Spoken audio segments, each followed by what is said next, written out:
Hello everyone, welcome back to my channel नाजरीन। आज से मैं आपके लिए MA second year Urdu subject की क्लास स्टार्ट कर रही हूँ।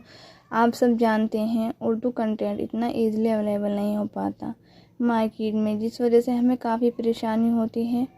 अगर आप एमए उर्दू सब्जेक्ट से कर रहे हैं तो ये वीडियो आपके लिए बहुत यूज़फुल है। आप कम वक्त में अपनी तैयारी को बेहतर बना सकते हैं। तो आज की जो क्वेश्चन है वो उर्दू नज़्म के हैं, जिसका पेपर कोड 363 है। तो पहला क्वेश्चन देखेंगे, रिसाला रियाजुल अखबार किसने निकाला था? आंसर रियाज खैर आबादी। क्वेश्चन नंबर 2, रियाज रिजवा किसका मजमुआ कलाम है? रियाज खैर आबादी। हसरत मोहानी का नाम है? फजलुल हसन। हसरत मोहानी कब और कहाँ पैदा हुए थे? 1875 में उन्नाव में। निशात रूह और सरवर ज़िंदगी किसके कलाम का मजमुआ है? इसका आंसर होगा असगर गोंडी। झेल में कौन सा इसरारुल हक मिजाज का मजमुआ कलाम नहीं है? फूलबन।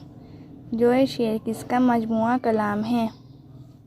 इसका आंसर आनंद नारायण मिला। क्वेश्चन नंबर 8, उर्दू में बाकायदा नज़म निगारी का आगाज़ किसने किया? इसका आंसर होगा नज़ीर अकबर आबादी ने। 2 हाथ के मुसन्निफ़ हैं? असमत चिगताई। क्वेश्चन नंबर 10,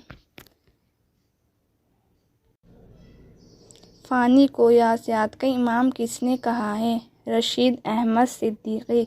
शेर अलजम में शिबली ने किन बातों का तज़किरा किया? फ़ारसी शायरों पर तबसरा। इम्तियाज़ अली ताज की तसनीफ़ है? अनारकली।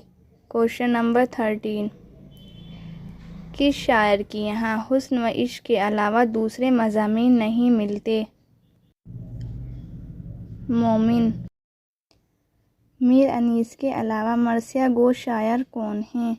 दबीर। शिबली ने कौन सी किताब लिखी? मवाज़ना मीर अनीस व दबीर। मिर्ज़ा मोहम्मद रफ़ी सौदा किस सनफ़ के बादशाह कहलाते हैं? मिर्ज़ा मोहम्मद रफ़ी सौदा किस सनफ़ के बादशाह कहलाते हैं? मरसिया, गज़ल, मसनवी या कसीदा? तो इसका आंसर होगा कसीदा। रवा का पूरा नाम लिखिए। रवा का पूरा नाम जगत लाल मोहन रवा। आप इस वीडियो को उन सभी स्टूडेंट के साथ शेयर करें जो एमए उर्दू एग्ज़ाम की तैयारी कर रहे हैं। प्लीज़ वीडियो को लाइक करें और चैनल सब्सक्राइब करें, जिससे आपको आने वाली वीडियोज़ की नोटिफिकेशन मिलती रहे।